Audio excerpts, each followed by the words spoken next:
reason I'm wearing a balaclava is pretty simple. I'm not afraid of the law, I have nothing to hide, but what I am afraid of is what people are going to do. I don't want to disclose my name, my face, my location, because I know people are going to come to me for help, and it's not my problem if people need help or not.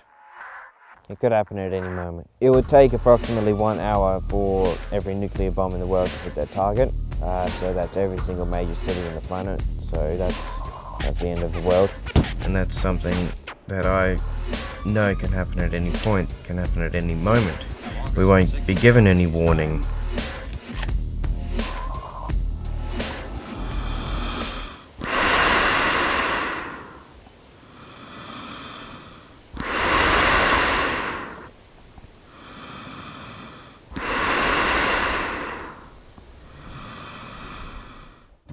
I'm 20 years old. I've been prepping for about 3 years now.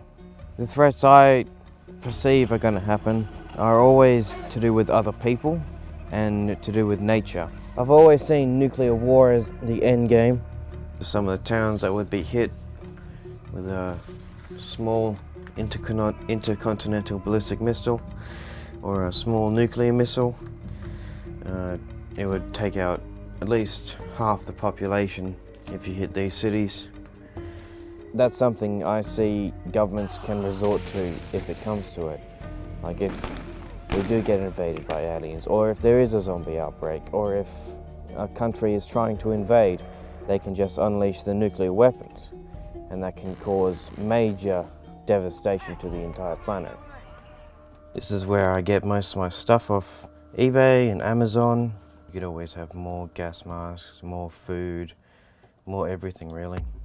I could use guns, probably for self-defense. I would probably get a Remington 700. It would mainly be used against people, you see. If I get attacked, I would not want to leave that person alive, because that would just mean it would come back at me. Everyone has weapons of some kind. It's just how they intend to use those weapons.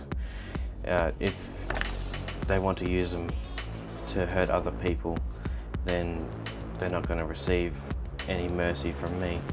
I'm just going to full on take people out if they attack me. This is all my equipment. This is for only a few people, but I would always like to have more. In terms of weapons, I am able to make Molotov cocktails and pipe bombs, frag grenades. A Molotov cocktail would solely be used to burn down a building or set something on fire. And I've got munitions here. Standard fiberglass arrows. These would be used against people if provoked. I've made this. It's an improvised halberd. Got 2 machetes and a wooden pole here. Some people would take one look at this and say, this guy's crazy. So that could be used as a deterrent as well as an actual weapon. No, you can't prepare for everything, but what you can do is prepare for a wide range of things. Maps, fire kits, waterproof matches, spare batteries, navigation stuff, a little radio, multi-tools, everything you would need to perform simple first aid. Fishing kit, got a reel, 3-in-1 oil, got a tactical knife here. Well, I live with my mother at the moment, but obviously I'd like to go out and get my own place somewhere. Only a couple of years ago, really, that he started doing it. I think he got a lot of it online, or got into the TV programs on doomsday prepping, and that's what started him off. I find he's very, very secretive about his prepping, and he doesn't disclose a lot of information to other people, even me. So I don't know why he's like that, but maybe he's a bit protective. Howdy. Hey. What are you doing today? Nothing. Nothing? Are you taking much gear with you tomorrow? No, don't need to. No. Just the basics? Well, I've said that I don't want to be here if there's any Holocaust.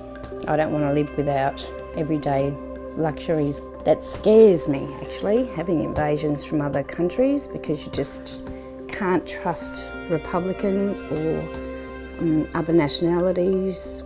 Certain countries have a mass murder, suicide, crime rate, where it gets pretty serious, and of course no one values life at all, do they? It does worry me having a lot of murders out there, because I don't want to be in the firing line, I guess. I don't want that to happen to anyone I know. I don't like having a lot of military gear around. Get out of the way. Weapons, because if ever anybody broke into my house, or they'd find a hell of a lot of stuff here that would be very dangerous.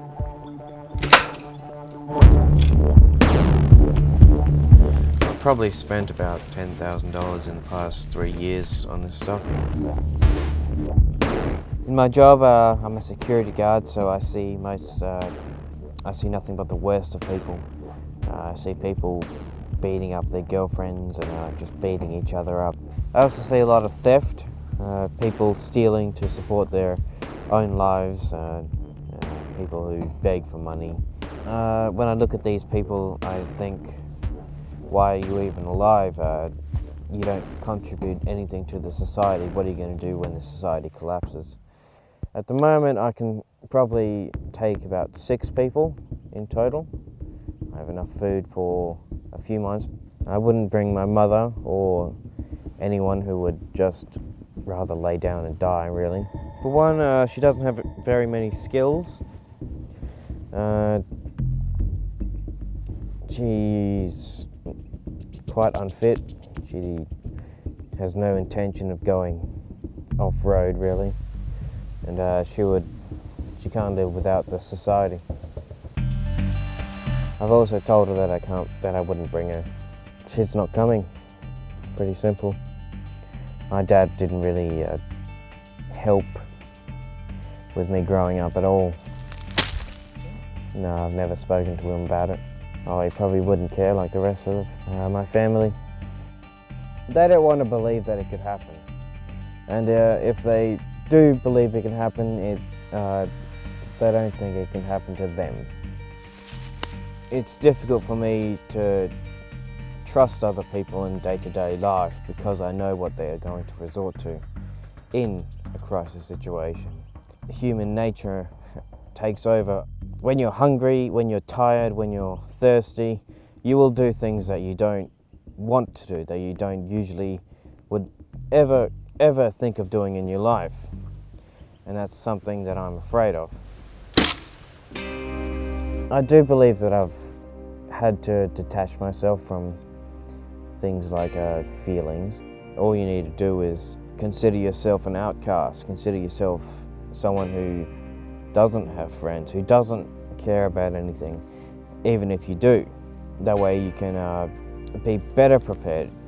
I say to myself that these things are not permanent, that they can be destroyed, that they're going to be destroyed, so I shouldn't get attached.